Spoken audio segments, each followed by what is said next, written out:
Hello everyone, स्वागत है आप सभी का मेरे YouTube channel the world of education शिक्षा के संसार में। बेटा हम स्टडी कर रहे हैं 11th क्लास की ज्योग्राफी और इसमें हम स्टडी कर रहे हैं यूनिट नंबर 2 जिसका नाम है the solar system and the earth. इसके 3 लेक्चर बेटा मैंने ऑलरेडी यूट्यूब चैनल पे डाल रखे हैं, आप उनको देख सकते हैं। उसके बाद ये नेक्स्ट लेक्चर है आप शुरू करना ताकि आपको अच्छे से सारी चीजें समझ में आए। तो बेटा अब हम बात करेंगे effect of the earth rotation. भी अर्थ रोटेट कर रही है, ठीक है, अर्थ रोटेट कर रही है। कहाँ रोटेट कर रही है बेटा? अपनी धुरी के चारों तरफ, अपनी एक्सिस के चारों के तरफ है। क्या कर रही है? अर्थ है वो रोटेट कर रही है, ठीक है। ये क्या है? 23.5 डिग्री टिल्ट है अपनी धुरी के चारों तरफ, मतलब कि जो एंगल है जो इसका, ये क्या है बेटा? अर्थ क्या है? एक स्फेरिकल बॉल है, एक गेंद का टुकड़ा है, आप जैसे फुटबॉल लगा लो, है ना। तो जो पोल के पास ये जो लाइन हम मान लेते हैं कि यहाँ पे जो थोड़ी सी टिल्टेड है ना, कितने डिग्री एंगल पे टिल्टेड है? 23.5 डिग्री एंगल पे टिल्टेड है अपनी एक्सिस पे, ठीक है। और ऑर्बिटल अर्थ, जो अर्थ का जो ऑर्बिट है उसमें किससे कितने डिग्री टिल्टेड है बेटा? 66.5 डिग्री, ठीक है। मतलब कि क्या है कि जो वर्टिकल लाइन है ऑर्बिटल प्लेन की, जो इंटरसेक्ट कर रही है इक्वेटर को एक पॉइंट के ऊपर, ठीक है ना। ये थोड़ा सा कंसेप्ट आपको समझ में आना चाहिए। ओके, हमने शुरू करना है यहां से कि अर्थ रोटेट कर रही है। रोटेट कहाँ करेगी? अपनी धुरी के चारों तरफ। और अर्थ रिवोल्व करेगी किसके चारों तरफ बेटा? सूरज के चारों तरफ। रोटेशन और रिवोल्यूशन में आपको डिफरेंस है वो पता होना चाहिए। तो देख लेते हैं।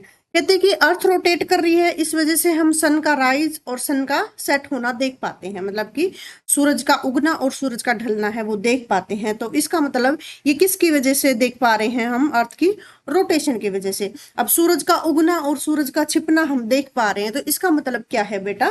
कि दिन रात बन रहे हैं। तो दिन रात किस वजह से बन रहे हैं? अर्थ की रोटेशन की वजह से। अर्थ जब अपनी जो धुरी है, एक्सिस है, उसके चारों तरफ घूमती है, इस वजह से दिन रात बनते हैं। एक ये बात याद रखनी। दूसरी बात क्या याद रखनी है बेटा? Earth rotation of earth is responsible for the difference in the time between different places on the अर्थ। मतलब रोटेशन की वजह से क्या हो रहा है बेटा? कि जो टाइम में डिफरेंस आ रहा है एक जगह से दूसरी जगह में। जैसे मैं अभी लेक्चर रिकॉर्ड कर रही हूँ बेटा, तो अब जो टाइम हुआ 4:08 हुए हैं मेरे लैपटॉप में शाम के। तो अब मैं इंडिया से हूँ, ठीक है। तो इंडिया में अभी 4:08 हुए हैं, तो यूएसए में क्या टाइम होगा, ऑस्ट्रेलिया के अंदर क्या टाइम होगा, सब जगह अलग अलग टाइम है। और ये बेटा जो टाइम जोन का चैप्टर है मैंने आप लोगों को पढ़ाया हुआ है कि जैसे ये अर्थ है, ऊपर फिगर देखो, जो इस तरह की लाइनें हैं बेटा उनको आप कहोगे, जो हॉरिजॉन्टल लाइनें हैं इनको कहते हैं हम लैटिट्यूड। और इस तरह से जो इंटरसेक्ट करती हैं लाइनें उनको कहते हैं लॉन्गिट्यूड, ठीक है। तो लॉन्गिट्यूड, लैटिट्यूड, और एक बीच से जो रेखा गुजरती है जिसको हम प्राइम मेरिडियन कहते हैं, 0 डिग्री लॉन्गिट्यूड को प्राइम मेरिडियन कहते हैं। और इससे आप 15 डिग्री ईस्ट आओगे तो 1 घंटे का फर्क पड़ेगा, मतलब 1 घंटा प्लस हो जाएगा। और वेस्ट की तरफ जाओगे तो 1 घंटा माइनस हो जाएगा, क्योंकि धरती कैसे घूम रही है? West to east, west to east. ये बात भी आपने याद रखनी है। तो धरती बेटा एक क्या है? हमने गोला मान लिया, पूरा एक सर्कल मान लिया, 360 डिग्री सर्कल का एंगल है, ठीक है। और 24 घंटे का एक दिन रात होता है। 360 को 24 से आप डिवाइड करोगे बेटा, आ जाएगा कितना? 15 डिग्री। तो 15 डिग्री बेटा मतलब 60 मिनट। तो 60 मिनट 15 डिग्री को रिप्रेजेंट कर रहे हैं, तो 4 मिनट 1 डिग्री को रिप्रेजेंट करेंगे। ये भी आपने याद रखनी है बात। तो यही आगे बता रखा है। तो इस वजह से क्या आता है? टाइम में डिफरेंस आता है। मतलब कि 0 डिग्री प्राइम मेरिडियन पे मान लो कि 12 नून हुए हैं। कितने हुए? 12 नून हुए हैं। अगर इससे आप 15 डिग्री ईस्ट चलोगे तो 1 घंटा जोड़ दो, तो ईस्ट की साइड किसी देश में कितना बजा होगा बेटा? 1 बचा होगा। और इसी तरह वेस्ट में आप जाओगे तो 11 बजे होंगे और डेट भी एक कम हो जाएगी, ठीक है। ये बात आपने याद रखनी है। फिर क्या कह रहा है कि आप जब किसी मूविंग ट्रेन में बैठते हो या बस में बैठते हो तो आप देखते हो ना बेटा कि ट्री, हाउसेज, खेत, मतलब जो पेड़ हैं, घर हैं, खेत हैं, सारे क्या आपको लगते हैं? आप तो आगे की तरफ भाग रहे हो, आपके पेड़ हैं वो पीछे की तरफ, घर है पीछे की तरफ भाग रहे हैं। ये भी किसकी वजह से होता है? Movement of the sun and the other heavenly body in relation to rotating earth is a similar. जैसे हमने पढ़ा कि अर्थ है वेस्ट टू ईस्ट मूव करती है। रोटेशन की वजह से क्या होता है बेटा? कोरियोलिस फोर्स जनरेट होता है। रोटेशन की वजह से कोरियोलिस फोर्स जनरेट होता है, और ये कोरियोलिस फोर्स बेटा क्या करता है, ये Coriolis force deflection of wind and the ocean current को के पाथ को डिसाइड करता है। ठीक है, किसको डिसाइड करता है, विंड की डिफ्लेक्शन को, और मतलब हवा की गति को बेटा।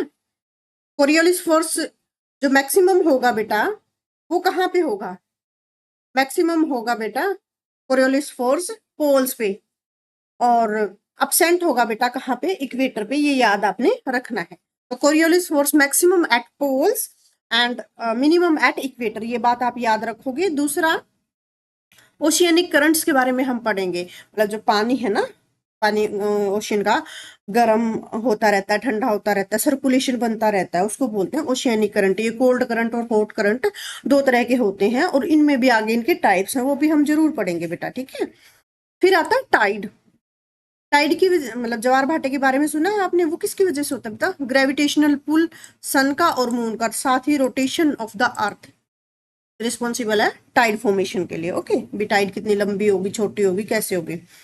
Rotation cause the flattening of earth at two poles, rotation की वजह से क्या हो रहा है कि पोल्स पे थोड़ी सी धसी हुई है आपकी बोल, और इक्वेटर पे थोड़ी सी बल्ज है, मतलब कि थोड़ी सी बाहर की तरफ निकली हुई है, ये भी आपको याद रखना है। फिर हम बात करते हैं सर्कल ऑफ इल्यूमिनेशन की, ये भी आपका क्वेश्चन पूछा जाता है एग्जाम के अंदर बेटा।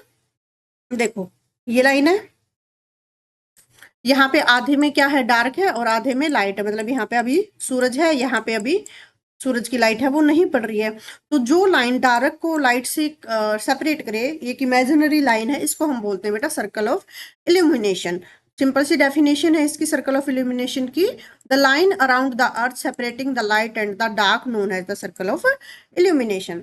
अब हम बात कर लेते हैं बेटा revolution of the earth, earth के रिवोल्यूशन के बारे में बात कर लेते हैं। रिवोल्यूशन की बात कर रहे हैं तो इसका मतलब हमारी धरती सूरज के चारों तरफ एक इलिप्टिकल पाथ के अंदर, एक इलिप्टिकल ऑर्बिट के अंदर anti clockwise direction west to east, मतलब इस तरह से क्या कर रही है, चक्कर लगा रही है सूरज के चारों तरफ।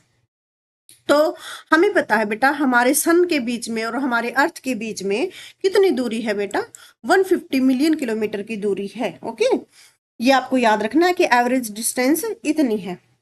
और ये जो डिस्टेंस है बेटा, ये जो पाथ है, इलिप्टिकल पाथ है, इसकी वजह से क्या हो जाता है, वेरी हो जाती है। कभी पृथ्वी सूरज के बहुत पास होगी, बहुत पास मतलब ऐसा नहीं है उसके गोद में जाके बैठ जाएगी, इतनी पास नहीं होगी, ठीक है, लेकिन डिस्टेंस में फर्क पड़ जाएगा। कितना कि एक टाइम ऐसा आता है कि पृथ्वी सूरज के सबसे पास होती है, और वो डिस्टेंस होती है बेटा 147 मिलियन किलोमीटर, और इस पोजीशन को, इस डिस्टेंस को बोलते हैं बेटा पेरीहिलियन। इस पोजीशन को क्या बोलेंगे, पेरीहिलियन। पी से पास याद रखना, पी से क्या याद रखोगे, पास, पेरी मतलब पास या क्लोज, और हिलियंस मतलब सन, ठीक है, याद रखोगे ये। ओके, और ये कब होता है बेटा, ये जनवरी में, 3 जनवरी, अब नया साल आएगा तो 3 जनवरी को हमारी जो अर्थ होगी सूरज के सबसे पास होगी। उस टाइम आप याद रखना नए साल में कि ओहो 3 जनवरी है, आज तो कौन सी कंडीशन है, आज पेरीहिलियन की कंडीशन है, ये हमारी अर्थ सूरज के बहुत पास है। कितनी डिस्टेंस है, 147 मिलियन किलोमीटर है ना, इतना याद रखोगे। फिर 6 महीने बाद क्या हो जाएगा भाई, अब इनका हो गया डाइवोर्स, इनको आ गया गुस्सा, अब हम हो जाते हैं दूर, और दूर वाली पोजीशन को हम बोलेंगे बेटा एपिहिलियन। एप, एप मतलब अपार्ट, याद रखोगे, एपी से अपार्ट, अपार्ट मतलब दूर। और ये कब होगा, जुलाई 4 को, ठीक है, 6 महीने बाद। ओके, और यहाँ पे मैक्सिमम डिस्टेंस अब कितनी हो जाएगी बेटा, 150 से बढ़कर अब दिलों में आ गई है दूरियां, दूरियां आ गई है तो डिस्टेंस भी बढ़ गई है। अब अर्थ कहती है चल झूठे, तूने मुझे धोखा दिया, ठीक है ऐसा कुछ नहीं है, हाँ ये मजाक था। 152 किलोमीटर मिलियन किलोमीटर अवे हो जाएगी फिर हमारी अर्थ सन से। यहाँ पे अब ये गुस्सा हो गया, एक दूसरे से नाराज हो गया, अब इनमें बातचीत बंद हो गई। Okay, the period taken by the earth to complete one revolution around the sun is 365 days, मतलब कि एक रिवोल्यूशन, एक चक्कर लगाने में अर्थ को कितना टाइम लगता है बेटा, 365 डेज एंड 6 आवर्स। और एग्जैक्टली पूछे तो 5 घंटे 48 मिनट 45 सेकेंड, मतलब दिन तो पूरे हैं 365 डेज, घंटे 5 घंटे 48 मिनट 45 सेकेंड, ठीक है, मतलब 1/4 डेज। फिर ये हम किसी लीप ईयर में ऐड कर देते हैं, और जो हमारी पृथ्वी है बेटा ये 130 किलोमीटर पर सेकंड की स्पीड से सूरज के चारों तरफ चक्कर लगा रही है। इतना तो किसी बुलेट से किसी गन से बुलेट भी नहीं निकलती। अब जब गन से गोली चलाते हैं तो उसकी भी स्पीड कितनी होती है बेटा, 9 किलोमीटर पर सेकंड। लेकिन हमारी पृथ्वी तो बुलेट की स्पीड से भी ज्यादा चल रही है, ठीक है। ये टेबल आपके लिए बहुत बहुत इंपॉर्टेंट है। रोटेशन और रिवोल्यूशन के बारे में याद रखना है। रोटेशन में क्या है बेटा, अपनी एक्सिस के चारों तरफ क्या कर रही है, अपनी एक्सिस के चारों तरफ घूम रही है, स्पिनिंग कर रही है west to east direction. Movement में क्या है बेटा, सन के चारों तरफ चक्कर लगा रही है इलिप्टिकल ऑर्बिट में। अपनी धुरी के चारों तरफ घूमेगी तो बेटा 24 आवर्स लगते हैं एक दिन, मतलब एक दिन हम दिन रात जो 24 आवर्स का काउंट करते हैं। और सूरज के चारों तरफ 365 डेज और चौथा हिस्सा और एक दिन का, ठीक है। और इससे क्या बनते हैं बेटा, डेली दिन और रात मूवमेंट, मतलब कि दिन रात बनते हैं। इससे क्या होता है, एनुअल मूवमेंट होती है, सीजन बनते हैं। रोटेशन की वजह से बेटा क्या होता है, टाइड फॉर्मेशन होते हैं, deflection of wind, Coriolis force काम करता है, ओशियनिक करंट, मतलब कि कोल्ड करंट, हॉट करंट, ये मूवमेंट, वाटर की मूवमेंट ओशियन के अंदर जनरेट होती है। रिवोल्यूशन से क्या होता है बेटा, length of the day and night very करता है। और एल्टीट्यूड है जो सन का मिडवे, ये भी चेंज होता रहता है, सीजन में चेंजेस आते हैं, याद रहेगा। फिर पीरियड ऑफ द रिवोल्यूशन वही बता रखा है बेटा, जो एक्स्ट्रा दिन है वो हम फरवरी के महीने में 29 फरवरी को दे देते हैं। एक दिन फरवरी को कहते हैं कि जा सिमरन जी ले अपनी जिंदगी, आपको एक दिन और फालतू दिया, तो इस दिन को हम बोलते हैं लीप ईयर। यहाँ पे थोड़ा सा बताया हुआ है कि कोई व्यक्ति 60 साल का है और उसका जन्मदिन 29 फरवरी को आता है, तो 60 साल में कितनी बार अपना जन्मदिन मनाएगा, वो आप मुझे कैलकुलेट करके कमेंट सेक्शन में बता सकते हैं। ये कुछ ईयर्स दिए हुए हैं कि कब कब लीप ईयर आए हैं। तो बेटा 24 में आया था, अब सीधा आप 30 में देखोगे, फिर 35 में देखोगे, फिर 40 में, और फिर 44 में, 2044 में आप देखोगे।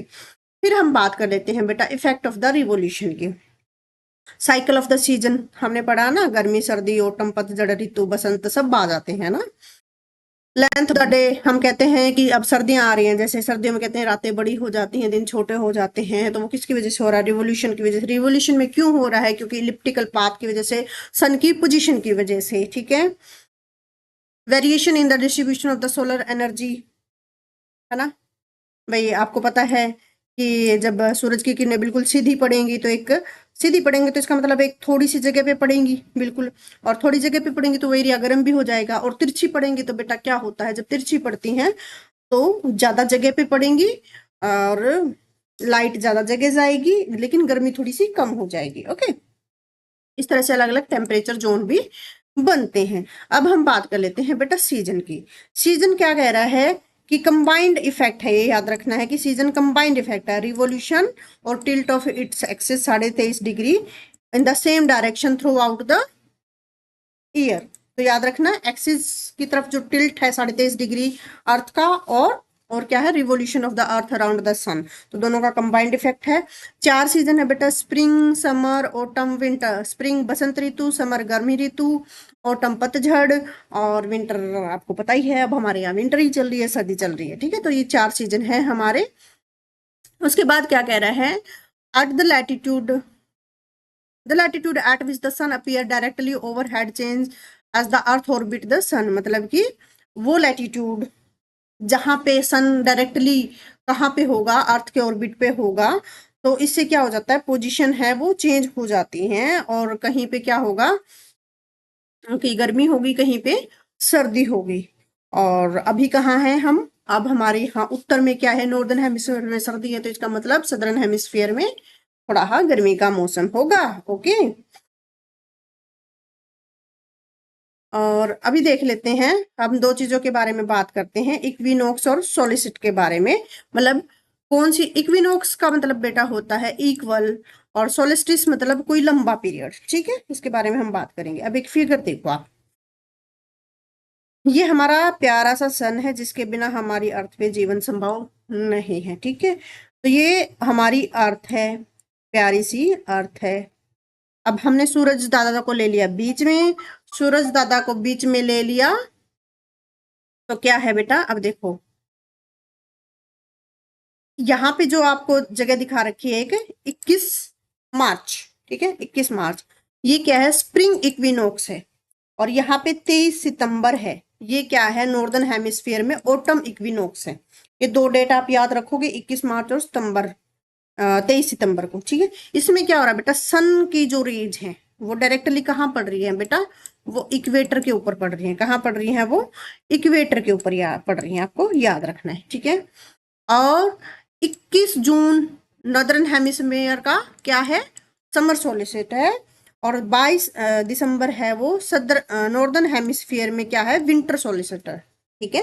मतलब 21 जून समर के महीने का सबसे बड़ा दिन है, और 22 दिसंबर क्या है, ये विंटर महीने में सबसे बड़ा दिन है। याद रखोगे, ये बात याद रखोगे, ठीक है। अब देखो यहाँ पे क्या है, 21 जून को सन है, जो सन की रेज है बेटा वो डायरेक्टली कहाँ पड़ रही है, ये है क्या है, बताओ कौन सी रेखा है ये, कर्क रेखा है कि मकर रेखा है, सेंटर ऑफ कैप्रिकॉन है कि कैंसर है, कैप्रिकॉन पे सीधा रेज पड़ रही है।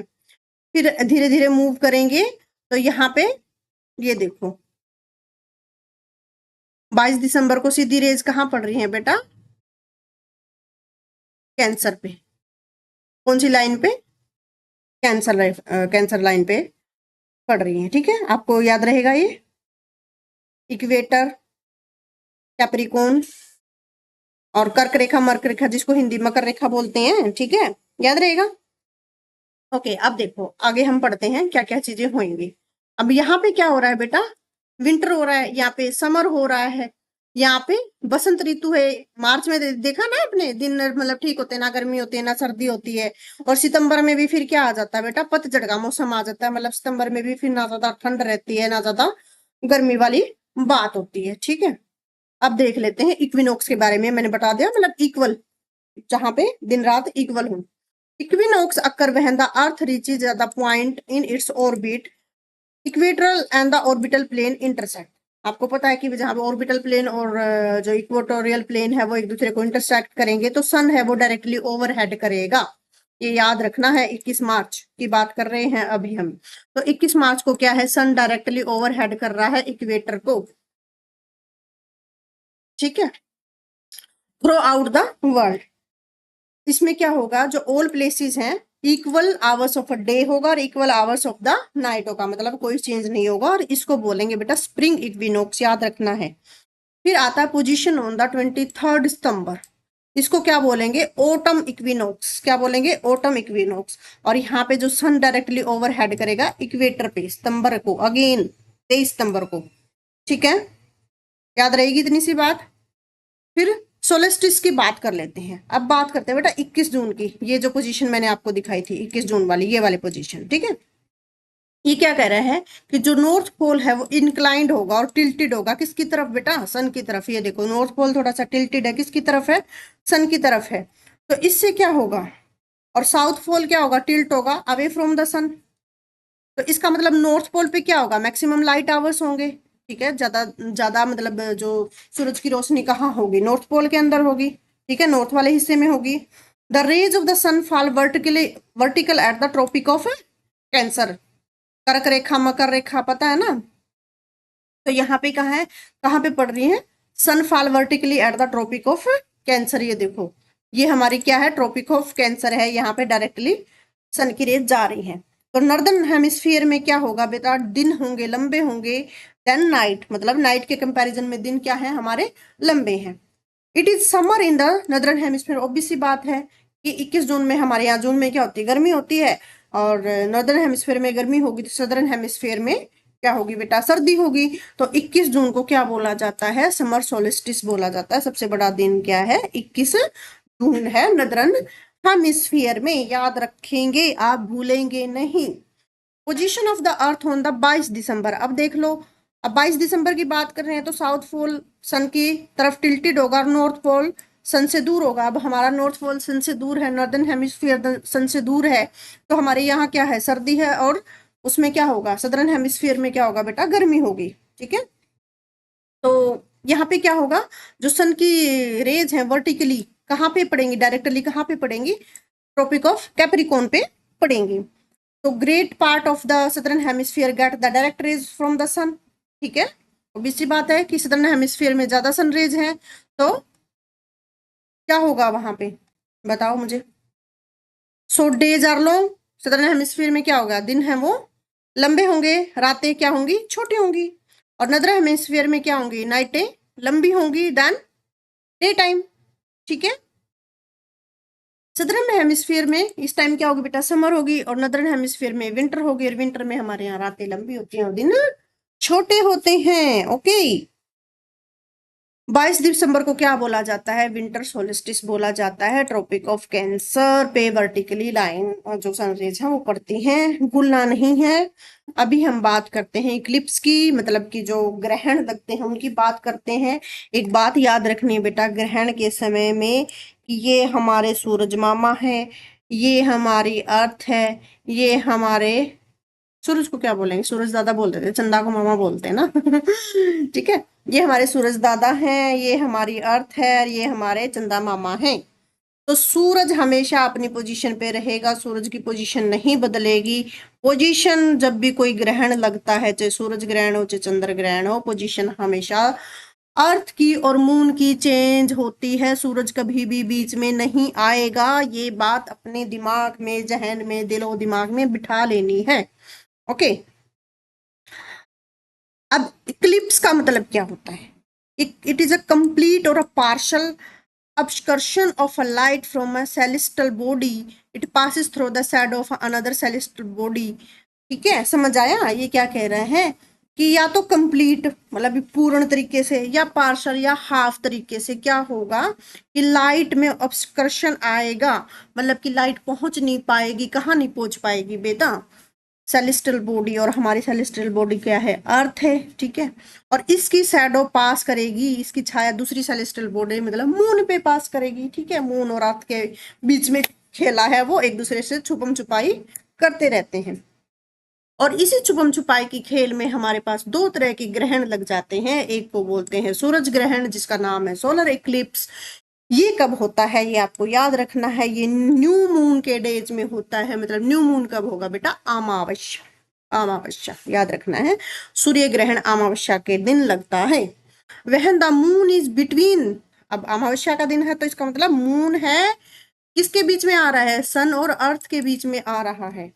और इससे क्या होता है, it obscures the part of the sun viewed from the earth, जो हिस्सा हम सन का अर्थ से देख पाते हैं वो नहीं देख पाएंगे, but only from A small area of the world, ये थोड़ी सी जगह जगह देखे, हर जगह देखने को नहीं मिलता है। कौन सा, सूरज ग्रहण। It last only for a few minutes, और बहुत कम थोड़े समय के लिए रहता है। बस चंद्र चंद्र क्या कहते हैं, चंदा की इतनी औकात तो है नहीं सूरज को इतना टाइम समय के लिए रोक पाए। ओके, उसकी मतलब उसके प्रकाश को इतना रोक पाए। अ पार्शियल सोलर इक्लिप्स ये कब होगा बेटा, when the moon partially cover the disc of the sun, थोड़ी सी मतलब आधे हिस्से को रोक दे। और इस an annular solar eclipse occur when the moon passes centrally across the solar disc, मतलब सोलर जो सूरज है उसके बिल्कुल सेंटर में आ जाए, ये मतलब कि बीच में आ जाए, बिल्कुल सेंटर में।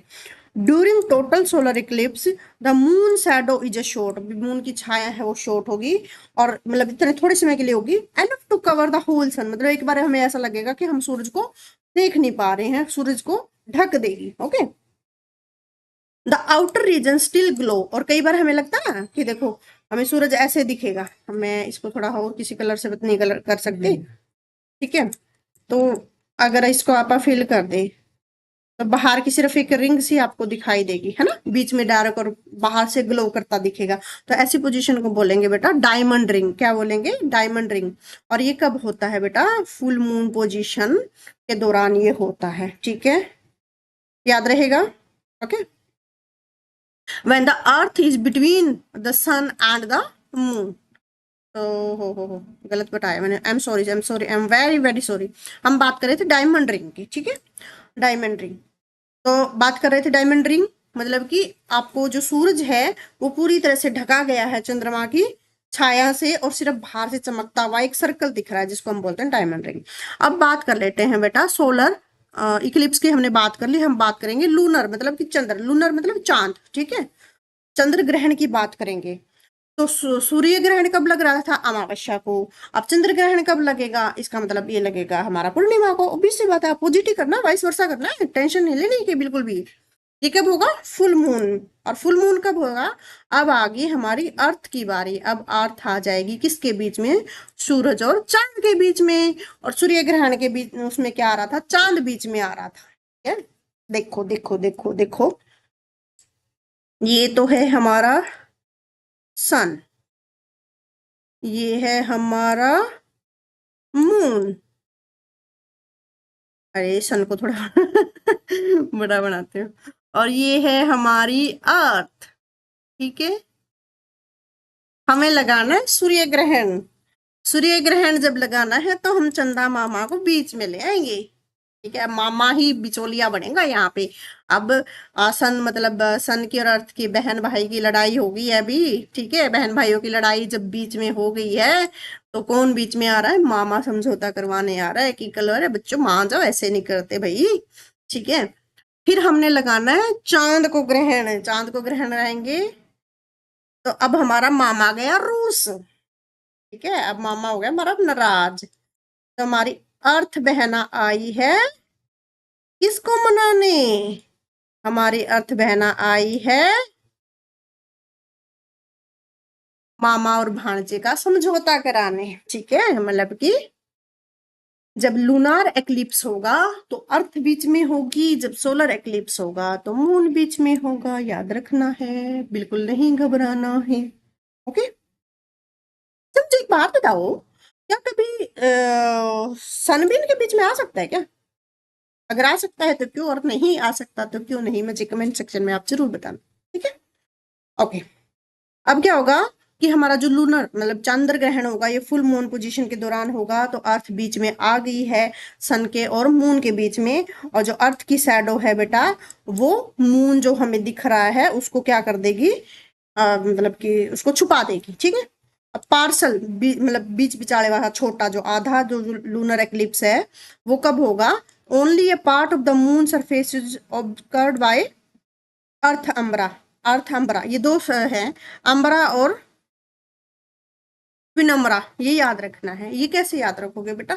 अम्बरा होता है टोटल बीच का जो सेंट्रल का शैडो एरिया होता है। लाइक मैं ऐसे बना दूं। ठीक है, मान लो ये शैडो एरिया, ये ऐसे जा रही है शैडो। ठीक है, ये छाया ऐसे जा रही है। ठीक है, तो ये बीच वाला सेंटर वाले को बोलेंगे अम्बरा, और ये जो साइड में जो रह गया बेटा इसको बोलेंगे पुनमरा। ये भी वर्ड पूछे जाते हैं। ओके, तो partial eclipse can be observed only when a part of the moon surface is obscured by the umbra region. penumbral region जो है lunar eclipse ये कब होगा? जब मून ट्रेवल करेगा थ्रू द फेंट penumbral position of the earth shadow. मतलब यहां से अगर मून पास करेगा तो अब हमारा क्या बन जाएगा? पेनुम्ब्रल एक्लिप्स बन जाएगा। और टोटल लूनार एक्लिप्स कब होगा बेटा? आ गया हमारा। A total lunar eclipse occur when the earth अम्बरा obscure the entire moon surface। मतलब जो अर्थ की छाया पूरे मून को ढक लेगी। और umbra region central portion of the earth shadow, ये याद रखना है। Lunar eclipse can be seen when the anywhere on the night side of the earth। और मतलब चंद्र ग्रहण को हम कहीं से भी देख सकते हैं, नाइट साइड ऑफ द, जहां पे रात होगी वहां से आपको चंद्र ग्रहण दिख जाएगा वर्ल्ड के किसी भी पोर्शन में। It last for a few hour due to the smaller size of the moon. और ये किस वजह से होता है? मतलब थोड़े टाइम के लिए होता है क्योंकि मून का साइज छोटा होता है एज कम्पेयर टू अर्थ। और इसी तरह से सूर्य ग्रहण भी बेटा थोड़े समय के लिए रहता है। क्यों रहता है? क्योंकि मून का साइज बहुत छोटा है as compare to sun. Okay, याद रहेगा। अब बात कर लेते हैं फेजेज ऑफ द मून के बारे में। भी मून की आपने पढ़ा है ना कि अमावस्या होगी, अमावस्या के बाद फिर क्या होगा? छोटा सा चांद दिखेगा, ऐसा सा, बिल्कुल ऐसा सा, बिल्कुल एक पतला सा, जैसे दाती होती है ना, दाती किसी बिल्कुल धार जैसा सा दिखेगा आपको। फिर उसके बाद बेटा थोड़ा ऐसा होता रहेगा, फिर ऐसा होते रहेगा ना, फिर ऐसा, फिर एक दिन पूरा बन जाएगा, फुल मून हो जाएगा। तो ये क्या है? फेजेज है। तो कहाँ से शुरू होते हैं? न्यू मून से। पिक्चर देखो बेटा, ये पिक्चर देख के थोड़ा ना कंफ्यूज नहीं होना, इन्होंने थोड़ा सा एक्चुअली कलर गलत यूज कर लिए। ये तो है आपका न्यू मून, मतलब कि अमावस्या वाला मून। तो कायदे से इसको डार्क दिखाना चाहिए थे और फुल मून को इनको ब्राइट दिखाना चाहिए था। चल मैं यहाँ पे कलर कर देती हूँ, छोड़ो यार। पूर्णिमा वाला जान दे यार, ब्लू थोड़े ब्लू नहीं दिखाएंगे, रुको मैं इसको अनडू करती हूँ अभी एक बार। ये अनडू कर दिया। अब हम इसको ना किसी और कलर से ड्रॉ करते हैं। ये कर ना, ये कर दूं, ठीक है। अब आपको ना दिक्कत नहीं। ये है हमारा फुल, ठीक है।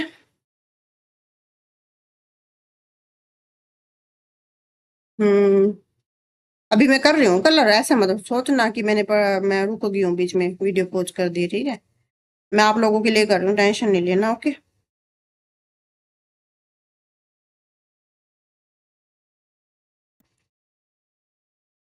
हम्म, ठीक है। हाँ ना, इसको आपा डायरेक्ट कर देते हैं, अपने हाथ की बात है बेटा, आपा कर लेंगे डायरेक्ट, इन्होंने नहीं कर रखा तो। ये तो फुल मून है अपना, ये मैंने डार्क कर दिया, ठीक है।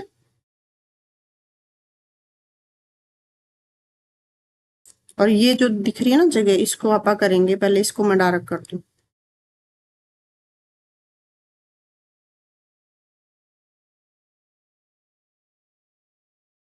हम्म, हम्म, इसको मैं येलो कर दूं, ठीक है। समझ लेना, मैं आपको समझा दूंगी, टेंशन नहीं लेना, okay.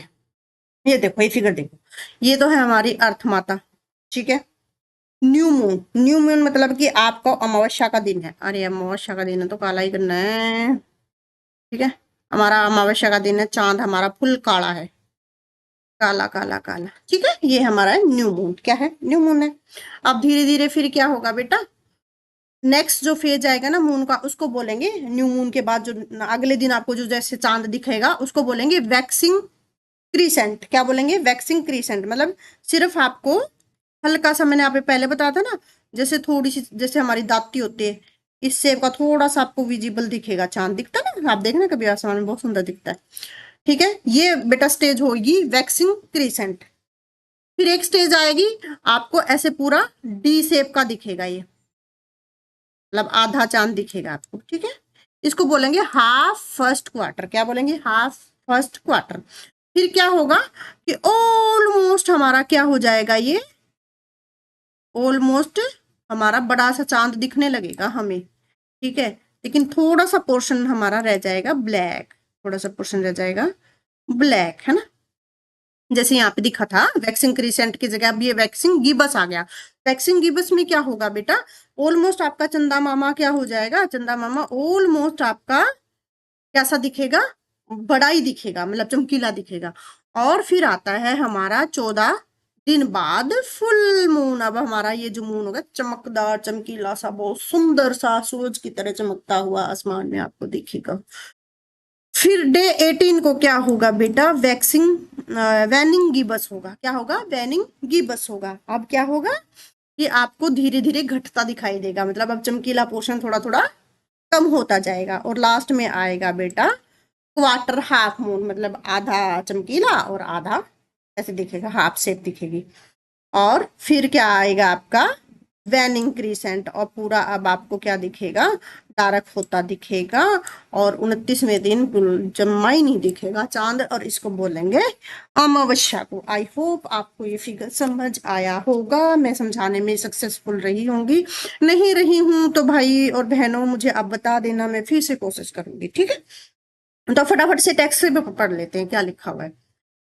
Phases of the moon. Changing angle between the earth and the sun and the moon determine the phases of the moon. obvious सी बात है कि भी ये हमें जो मून के अलग अलग रूप, जो इतना सुंदर चांद हमें कभी अमावस्या के रूप में, कभी छोटे सिक्कल के रूप में, कभी आपको पूर्णिमा के रूप में दिखाई देता है, ये किसकी वजह से, पोजीशन चेंज हो रही है, पोजीशन में एंगल चेंज हो रहे हैं अर्थ के, सन के, मून के। हम बात करते हैं न्यू मून से, अभी मैंने बात किया अमावस्या से, मतलब चांद हमारा बिल्कुल काला है। अब ये मत बोल देना कि मैडम आपने तो नीला कर दिया, ठीक है। मैं जब मेरे पास संसाधन है ना भी, जैसा मैं पढ़ा सकती हूँ, ठीक है। न्यू मून से हम शुरू करेंगे। Every month then only a part of the moon is seen in a bright light, उसको बोलेंगे बेटा क्रीसेंट। फिर थोड़ा सा और बड़ा हो जाएगा, थोड़ा सा और ब्राइट दिखने लगेगा, बोलेंगे फर्स्ट क्वार्टर। फिर उसके बाद क्या होगा बेटा, 3 क्वार्टर को बोलेंगे गीबस। ये क्वार्टर याद रखने हैं, new moon, crescent, first quarter, gibbous. और फिर आपके बाद आ जाएगा बेटा फुल मून, पूर्णिमा आ जाएगी आफ्टर द फुल मून, फिर वही आ जाएंगे आपके स्टेज गीबस, लास्ट क्वार्टर, क्रीसेंट। ठीक है, याद रहेगा। और फाइनली आपका न्यू मून हो जाएगा। Varying length of the day light in the different latitude, ये हमने पढ़ा था कि it is evident from the table that duration of the day light is 12 hour throughout the year at the equator only. देखो ये table दिखाई दी क्या मैंने आप लोगों को, ये टेबल इतनी याद करने की जरूरत नहीं है। ठीक है, इक्वेटर पे तो हमेशा बेटा क्या रहना है, इक्वेटर पे तो 12 घंटे के दिन रात रहने हैं। ओके,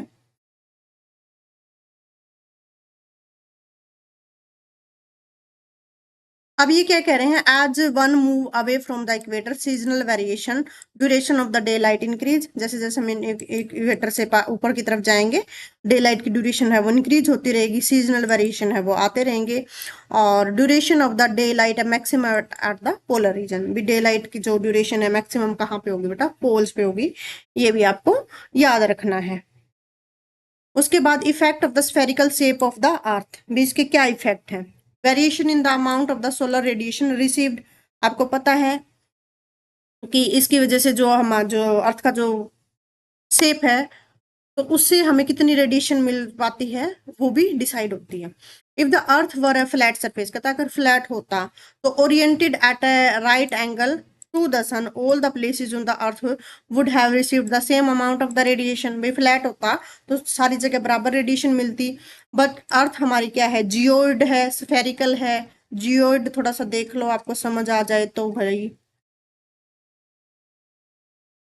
यहाँ पे दे रखा था एक फिगर सा, मैंने आपको बताया था यार कि मतलब कि पोल से क्या है, थोड़ा सा पोल से वो है, थोड़ी सी धसी हुई है, और इक्वेटर पे क्या है, थोड़ी सी बल्जिंग है। ये थोड़ा याद रखना है बस। Hence the sun ray do not hit the higher altitude, higher latitude of the earth as much the tropics। मतलब ये अर्थ है हमारी, ठीक है, ये हमारा इक्वेटर हो गया, ये ट्रॉपिक ऑफ कैंसर हो गया, ट्रॉपिक ऑफ कैप्रिकॉर्न हो गया, फिर ऐसे पोल्स पे चलते रहेंगे, है ना।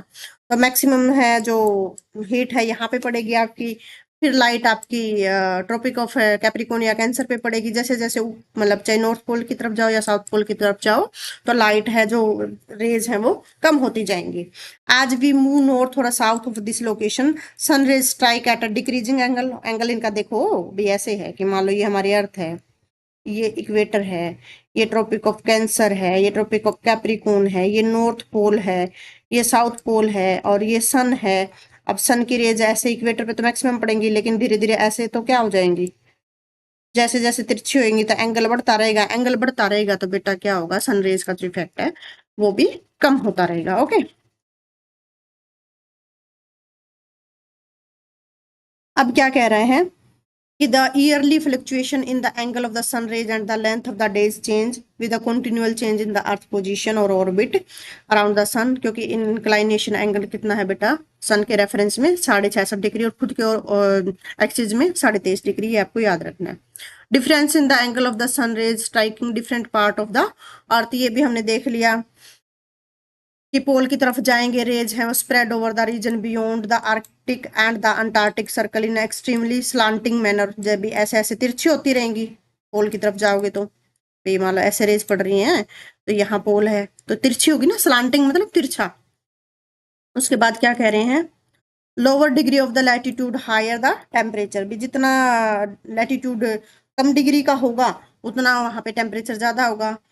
Not only that, rays striking at a low angle must travel through a greater thickness of the atmosphere than the rays striking at the higher angle। तो rays striking at a lower angle are the subject to greater depletion of the reflection। भी जितनी तेजी से आके पड़ेगी उतनी तेजी से रिफ्लेक्ट भी होगी। कोई चीज बिल्कुल सीधी टकराएगी तो उतनी जल्दी से वो रिफ्लेक्ट भी होगी। और इसी तरीके से अब्जॉर्प्शन है वो एटमॉस्फेयर कर लेता है, और हीट जोन्स हैं वो बनते हैं। ये भी देख लेते हैं, हीट जोन के बारे में भी बताया होगा, क्या बताया है अब देख लेते हैं जरा सा। कोई फिगर पता नहीं इन्होंने दे रखा है कि नहीं, कोई नहीं मैं बता दूंगी, नहीं दे रखा तो। अब कह रहे हैं जो स्फेरिकल शेप है अर्थ की along with its movement around the sun causes different angle at the sun fall on the earth. हमने देख लिया कि भाई ये हमारा सन है, ये हमारी अर्थ है, ठीक है। ऐसे सनरेज है वो इक्वेटर पे, ट्रॉपिक ऑफ कैंसर पे, कैप्रिकॉर्न पे गिर रही हैं। अब इसके आधार पे हमने अलग अलग जोन बांट दिए। उसी हिसाब से देखो कि अर्थ के ऊपर अगर सीधी पड़ेंगी किसी एरिया पे सनरेज तो वो एरिया ज्यादा हीट होगा, ठीक है। जैसे जैसे तिरछी होती जाएंगी तो क्या होगा, हीट है वो कम हो जाएगी।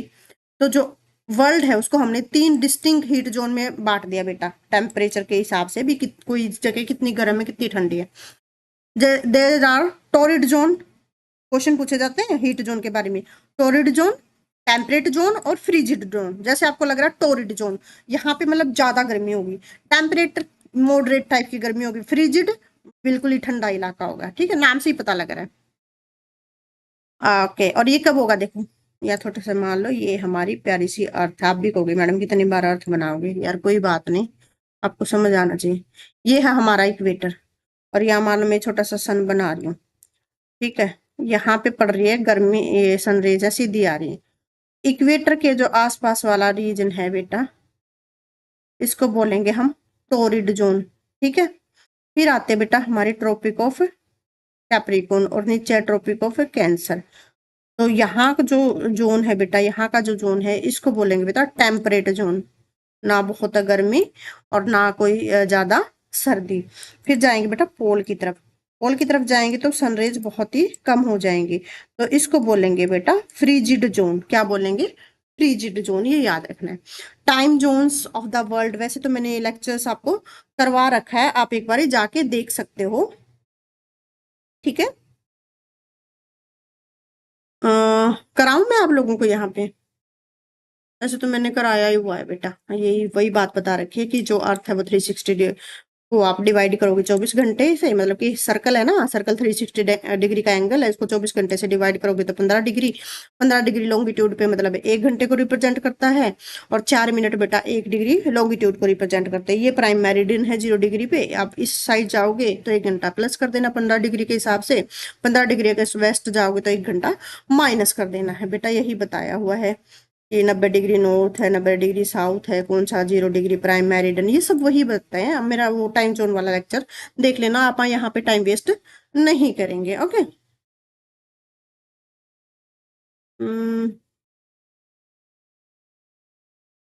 ये देखो यहाँ पे दिखाया हुआ है। मेरा एक तो मन कर रहा है मैं आप लोगों को ना करा ही दूं, फिर आप कहोगे कि मैडम भगा रहे हो ना। भगा तो नहीं रही बेटा, मैंने एज इट इज बिल्कुल कराया हुआ आप लोगों को ये, ठीक है।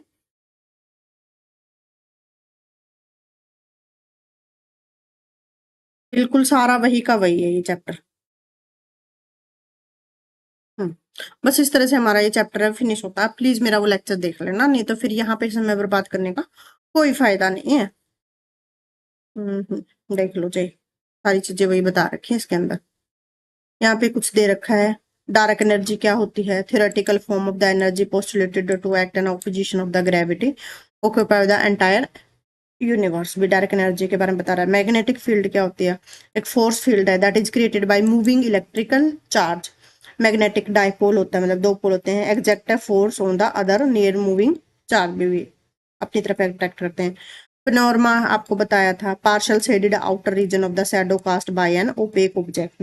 एस्ट्रॉइड्स क्या होते हैं, स्मॉल रॉकी सेलेस्टियल बॉडीज होती हैं। स्टैंडर्ड टाइम यूनिफॉर्म टाइम है प्लेसेस का, ये भी आपको बताया मैंने। इक्विनोक्स, गीबस, सोलर फ्लेयर्स मतलब कि जो हीट है सन की। Supernova, explosive death of a star, उसको बोलते हैं supernova. It obtain brightness of 100 million sun for a short time. भाई इतनी ब्राइटनेस इनकी होती है जब सुपरनोवा होता है। तो इस तरह से हमारा ये लेक्चर है बेटा खत्म होता है।